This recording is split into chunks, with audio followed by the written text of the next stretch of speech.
There we are. We're live now. Yeah, yeah, yeah. Hey, how y'all doing? We are back with surviving the shift. I think we're gonna be hanging out for a while, right?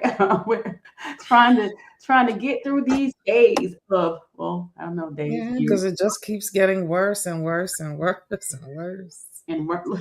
how many times? Yeah, How many times did you say worse?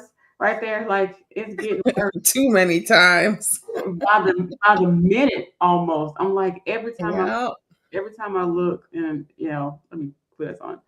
Every time I look, it's like, okay, is this a thing again today? Like, what's I happening? know. Um, I think I feel like most people are still in shock or something because I'm saying that people are really kind of concerned about going what's going on, but are in like this frozen, like this They frozen. don't know what to do.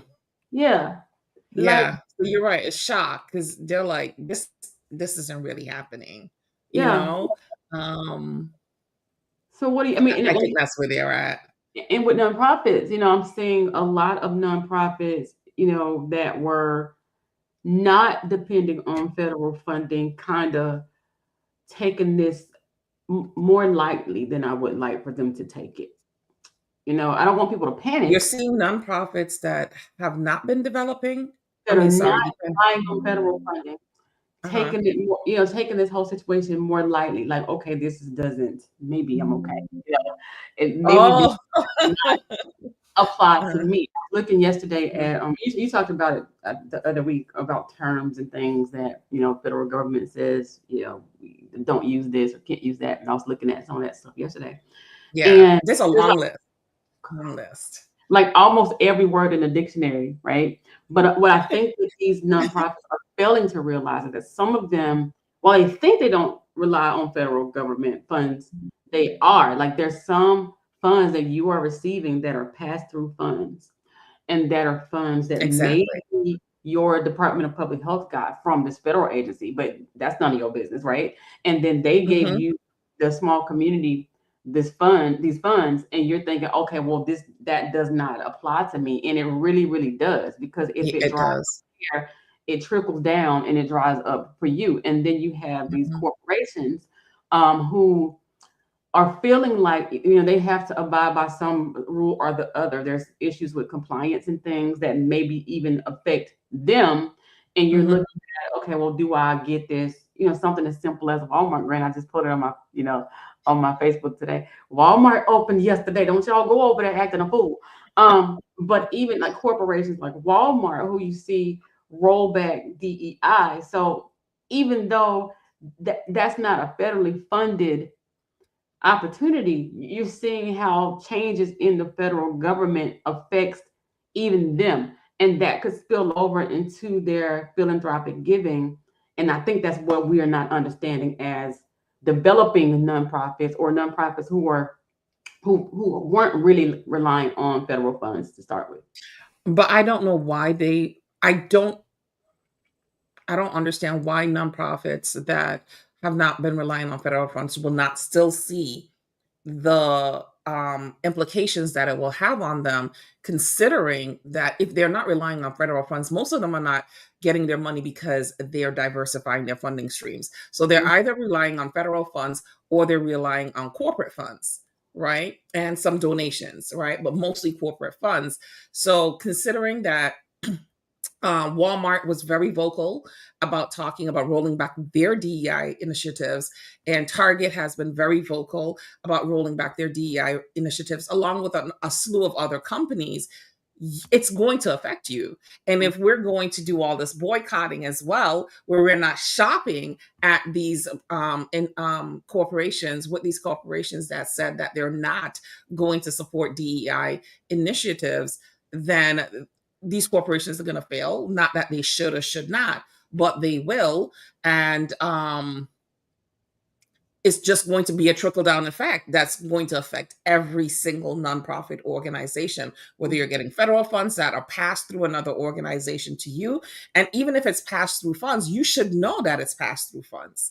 right? There's no reason for you not to know the source of where the money is coming from, especially if the organization that's giving you the donations, I mean, sorry, the grant is another nonprofit organization. You either know you're either subcontracting under that organization, or it's a pass-through organization that is re-granting monies that they receive from the federal government. So no matter how you cut it, every single nonprofit organization is going to be affected unless that nonprofit, and even, listen, I just want to say every nonprofit, because I was going to say unless a nonprofit has high bequeathments, endowments, investments, but that's still going to be affected, because last week we just got on here and talked about how the stock market was crashing. So no matter how you cut it, you're going to be affected by everything that's happening here. And you're going to need to figure out a strategy, a concrete strategy that works for you and your team in the community that you serve to survive the shift. Yep. And I mean, and I think that's the message, right? No matter where you're getting your funding from, you're Mhm. gonna be affected. And if you ain't getting no funding, you definitely affected, because you're probably Exactly. because Exactly. it's gonna be real hard for you to come up with some now if you haven't been getting any before now. And I think that's kind of where kind of the shock comes in for most people. They're like, okay, I'm just Mhm. trying to sit here and figure out what's going on.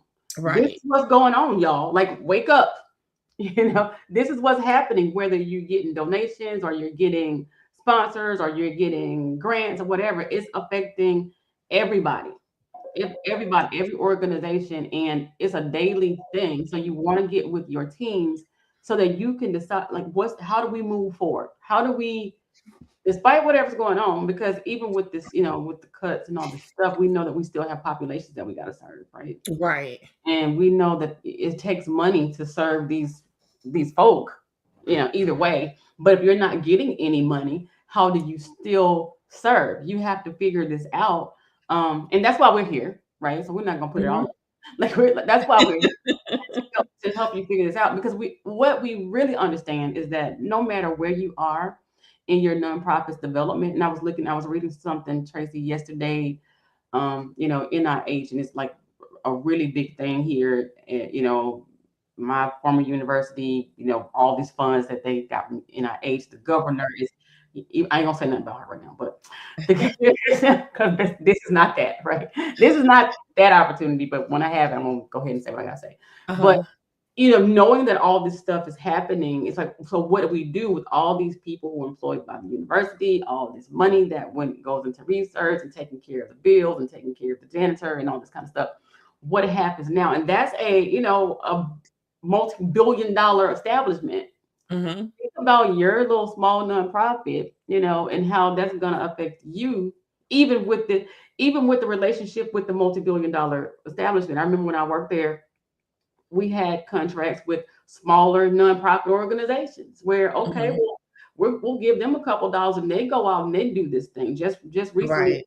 out of COVID, small organizations, churches, and all these people, they were given little pieces of money to go out and promote vaccines, and and all this kind of stuff that came from Mhm. the university, that came from something like an NIH, to get that done. So you have to think about the big picture of this and how this really affects you, understanding that even things like food closets and you know work readiness, all this stuff that y'all are doing. Where Mhm. did the funding come from? USDA gave y'all a whole bunch of food.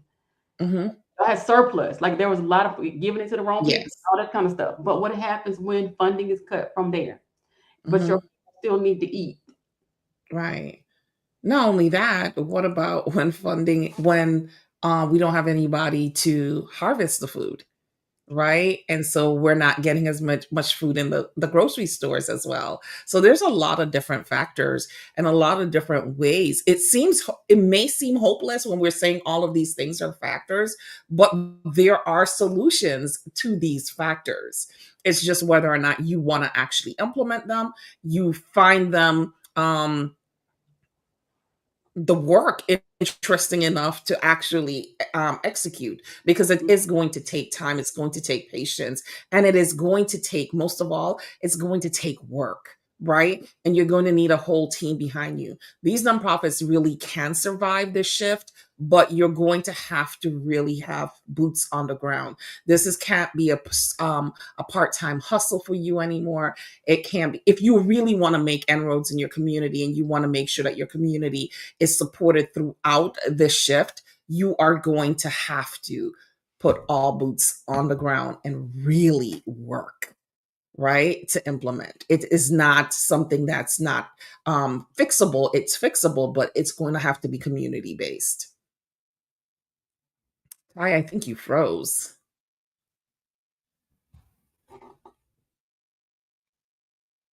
Hello. Yeah, she froze. But yeah, so the nonprofits act, I mean, there are so many things that you can do as a nonprofit organization to survive this shift. We talked about multiple streams of income. We talked about making sure that, no, you guys are seeing my entire messy background. Talking about multiple streams of income. We talked about partnerships and collaborations as a way. There you go. I definitely froze, but I saw you were going on, girl. Yeah, because I was just like, I don't want there just to be air because one person is frozen. You But were yeah, we talked about multiple streams of income. We talked about partnerships and collaborations. We talked about building up donations. There's so many other ways. I don't want to go through all of them, but there are definitely a slew of ways. But the most important component is going to be building community. The fact that your nonprofit isn't making inroads, or maybe you're a nonprofit who already is at the $250,000 mark. Bravo. Are you going to be able to keep that? Right? It's going to be trying. 250,000 can quickly become $50,000, right? But building community is going to be pivotal in this era that we're in. You're going to have to build strong community ties. A lot of people in your communities don't even know your nonprofit exists. That's the facts. They don't know that your nonprofit exists, so they don't know to come to utilize the nonprofit services. They don't know to refer other people to your services, and that's why you don't have the service numbers and the data to support that the work that you're doing within your community is actually transformative, right? So think about, if you were to getting a relationship, I like to put it towards getting into a relationship. If you were trying to get into a relationship, the amount of time and the obsession that you would have with building these strong ties with this man or woman to make sure that they want to be with you is the same type of vigor that you have to do when you are building a nonprofit organization or any type of business for that matter, right? You have to be cognizantly aware of the shifts that are going on and make sure you're nurturing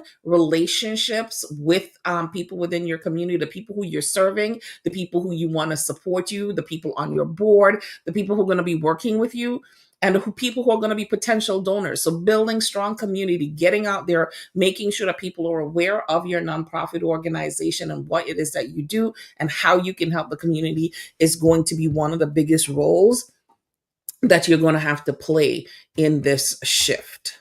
Yeah, definitely visibility and connecting. Now is not the time to be territorial. You No. have to work together and band Mhm. together resources. And I think that's what we've been missing all along. People are just, Yes. even before now, folk are just kind of getting in their own little boxes and, okay, well, let me do this and Mhm. make it so hard. It doesn't have to be hard when you're working with someone else and you're filling gaps for them, they're filling gaps for you, and you kind of get together and you do this thing.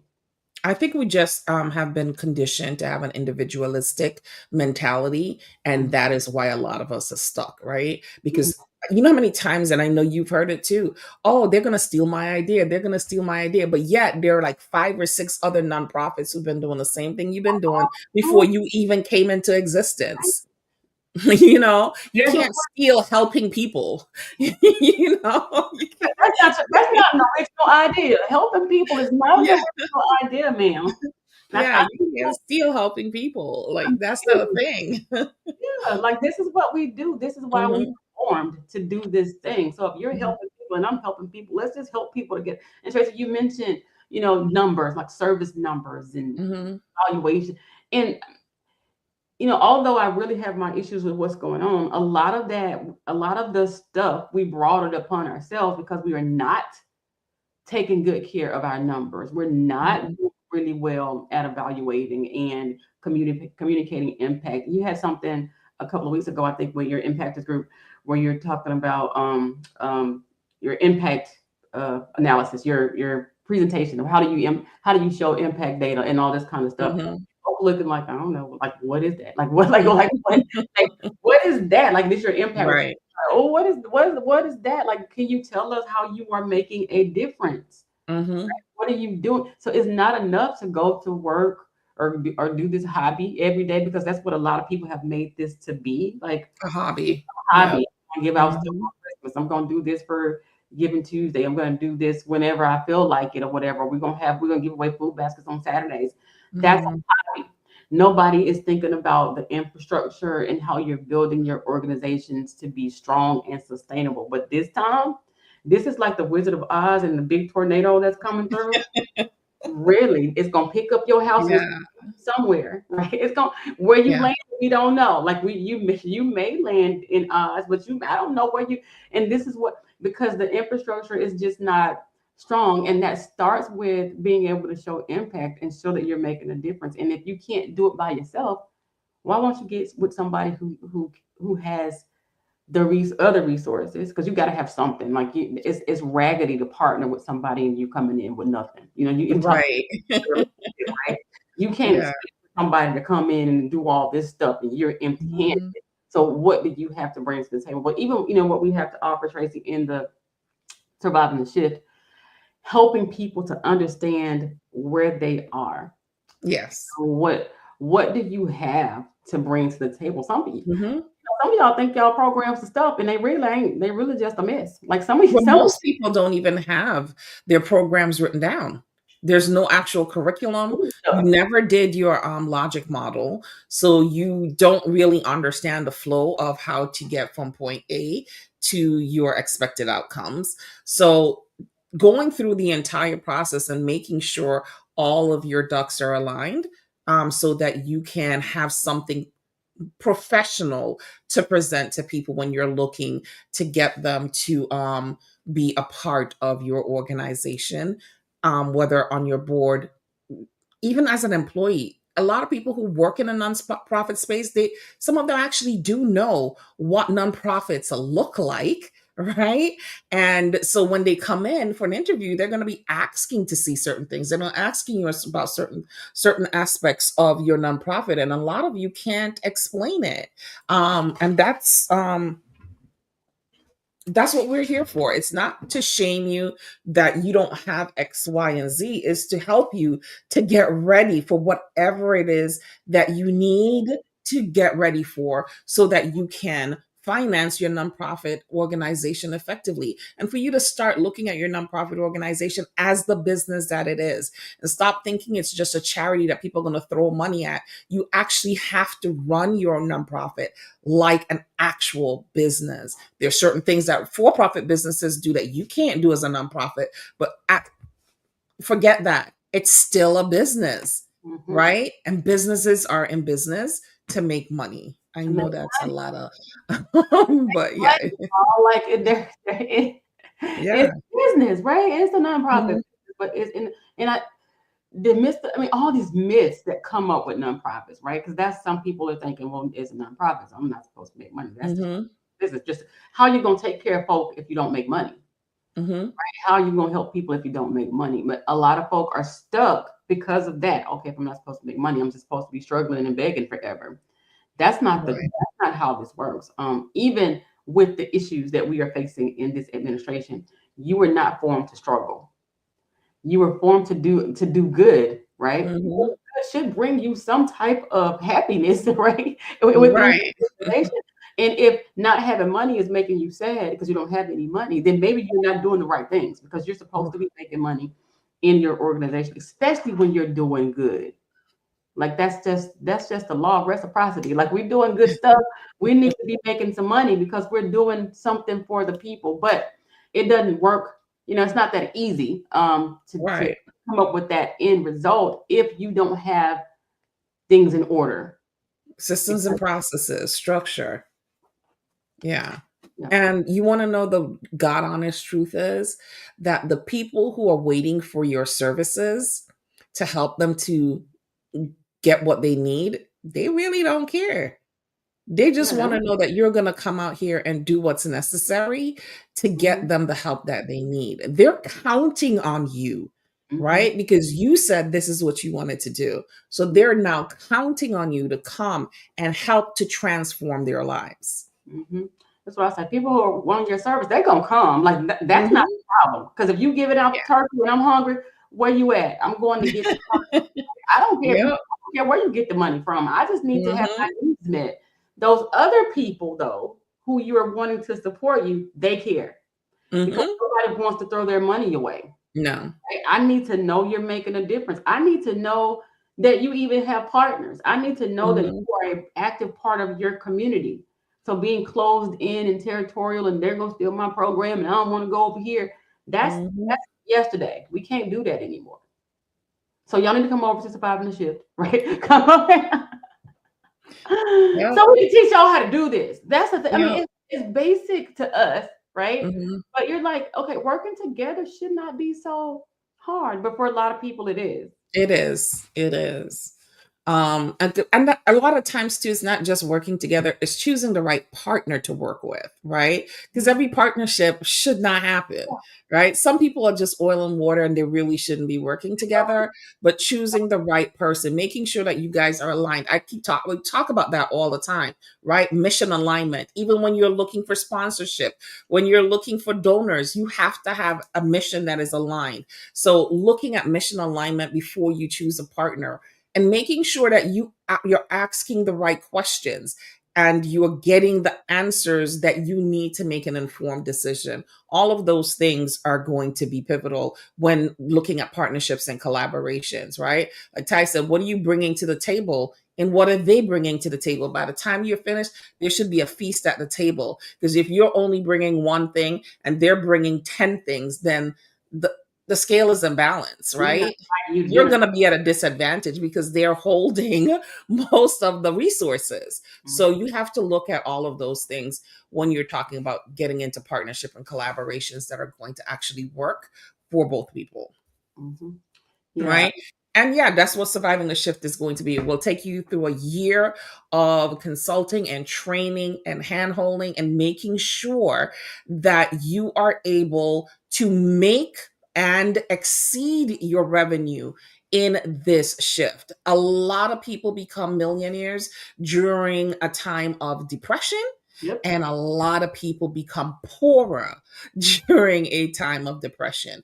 You Mm-hmm. have to determine what side you want to be on. Are you going to end up failing and then going into abject poverty? Or are you going to be able to get on the other side and keep your organization and continue to help people to sustain their lives? Mm-hmm. And there's no reason why you shouldn't be able to get to the other side. It's just if you Hmm. don't have the right systems and processes, you don't have the right connections, the partnership, and you don't have the right mindset. Hmm. That keeps you on that side. On Right. PO, because you can't afford the O and the R. That's what we say in keeps you Poe. PO. And you're a business. You're Mhm. not supposed to be poor, right? Your Right. the business is not supposed to be poor. There more people are going to be needing your resources now than they ever did. So if you were Yeah. giving out 3 turkey sandwiches last Thanksgiving, how many turkey sandwiches you gonna have to give out this Thanksgiving if we don't have SNAP? If we don't, Mhm. if Social Security is good, if there's no Medicaid, like how many people you got to take to the doctor next month? Mhm. If they can't get their resources. How many, how can you save the shade if we're gonna take out the forest and we're gonna get Right. we go, Right. what you gonna do? If Mhm. your organization was formed for climate control and you're trying to save the trees and then they're going, okay, well, we don't need the trees. Let's fire all the people at the place and we cut all the trees down. So what but the truth still remains that you need these things. So what are you going to do? Are you going to abandon your nonprofit? Are you going to, do you have to quit? Did you say, well, forget them trees because they're going to cut them down? What do you do? Yep. What do you do? You can you join surviving the shift. That's what that's what you do. So that we can help you to make sure that you get to the other side and that you don't get Mhm. lost in this chaos. I mean, even with COVID, you had a lot of organizations that came up during COVID, like not just because of PPP fraud. Yeah. Yeah. A lot of organizations came up during COVID because they Mhm. knew what to do with what they were able to get. So not Yes. just like the funding relief, but how to pivot successfully. Like what are we supposed to Mhm. be doing now? They learned how to take $1 and turn it into $5. Mm-hmm. Right? And literally, some of them did that because they got a little bit of money because, during COVID, you were practically giving it away.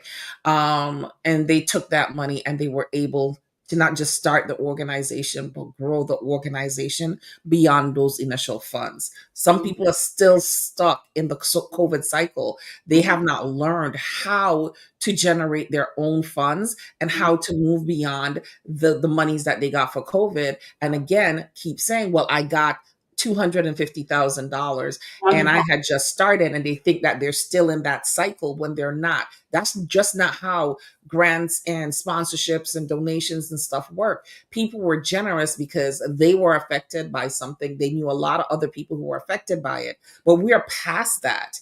Right. So now you really have to get your systems and processes in place if you're going to survive. You cannot survive being raggedy according to Ty, right?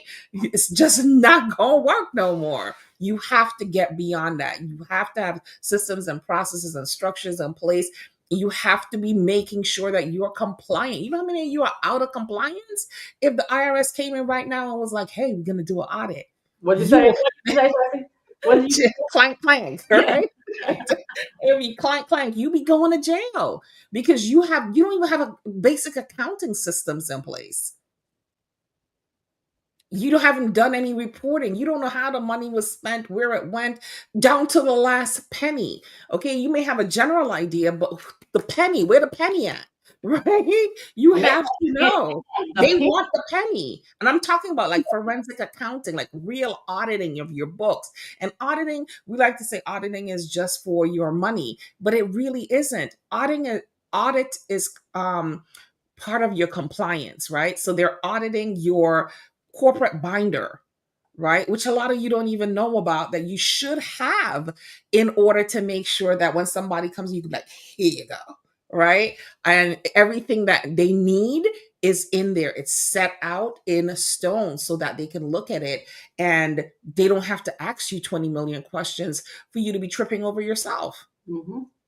Cause that trip, you're gonna trip right on into the jail. They be Yeah. like, oh, they waiting for the trip, boy. They Mhm. waiting for you to trip up. You gotta Yeah, but the get compliance component, I think, is lacking so much right now, right? I know a lot of people think that they can do their own strategic planning, but no, you can't. That's why they have strategic planners, because sometimes you need someone or facilitators, you need someone outside of your industry, outside of your business to see the gaps within it. Most of us can't even tell if our hair is out of place. You know what I mean? Just to say, like, so you are so close to the problem, right? It's just like somebody coming and telling you, "Oh, your husband is cheating on you." You're like, "No, what are you talking about? He's not acting any different. All the time, the man is acting like he is cheating on you, but you're so close to it, you can't like, even see it, right? You mm-hmm. got blinders on." It's the same thing. That's why you have independent auditors come in and audit your stuff, and that's why you have strategic planning facilitators to come in and help you plan and fix the gaps within your organization. And all of that surviving the shift, right? So helping Yes, all of that is in surviving the shift. pulling it Yes, together. This is I what know. Right? this is what Yes, all of that is in surviving the shift, and that's why we decided to create this because we saw the gap. We looked at what our clients were coming to us. We looked at the type of questions that people would give us in our inboxes or email, on our contact forms on our on our websites, and we were like, okay, hey, this is the issue that we're seeing. This is how we can solve the problem, and this is how we can solve the problem as affordably as possible. Right. And I want you to really stop and think about as affordably as possible. Because if you had to come to us, like strategic planning alone, that's $25,000. Say Okay. it. Strategic planning alone, if you had to hire a strategic planning facilitator to come into your organization, that is about 25,000. The cheapest you probably find it for is $10,000 to $12,000, right? And that person is not touching one sheet of paper. They're only going to give you lip service. But strategic planning is about $25,000. If you want somebody to create your logic model for you, that's about $3,000 to $4,000. If you want somebody to create your curriculum for you or to work with you on creating your curriculum, that's another $25,000 to $100,000, right, for your programs. We're not going to do it for you, but we will guide you through the process of getting it done. You're able to ask us questions whenever you have a question because we are there to help you. We're going to give you templates. We're going to give you weekly trainings. We're going to have office hours in there. I mean, all of these things. And if you're creating a strategic plan, we can help you through the process of what questions you should ask, how you should ask the questions, what do you do with the resources when you get them, et cetera, et cetera. So it is invaluable support from Ty and I. We both together have over 50 years in this industry. You cannot ask for more. Right. And when I said affordable, so I gave you some numbers before. We're talking, it runs out to be about $249 a month. Mm-hmm. Right? Yeah, $249 a month. You have to commit to a year. So you got to pay the complete price up front, which is $2,988, right? So you can pay it one time or you can put it on Afterpay, and Afterpay will pay us and then you pay Afterpay, however it is. But that is how we're going to run the program for an entire year. And we're going to be there as your support system and your educator and your consultant and all of the things that we cannot do for you on a one-to-one basis at that price. You know what I like about the year is that we get to see you through your early stages of implementation. Mm-hmm. As you mentioned, you have folk come into your organization and charge you 25,000 to do a strategic plan and charge you $5,000. We're the folk I'm talking about that charge you that kind of money to do things. And then you'll find some organizations are still in the same place because they don't implement. Right. So this is like a one time. If I come in and I do your logic model, I did your logic model and I'm going home. And I'm out. That's like, thank you very much for the paycheck and we gone. 25. I might call Tracy, hey, let's go out to dinner because I just gotta get payday.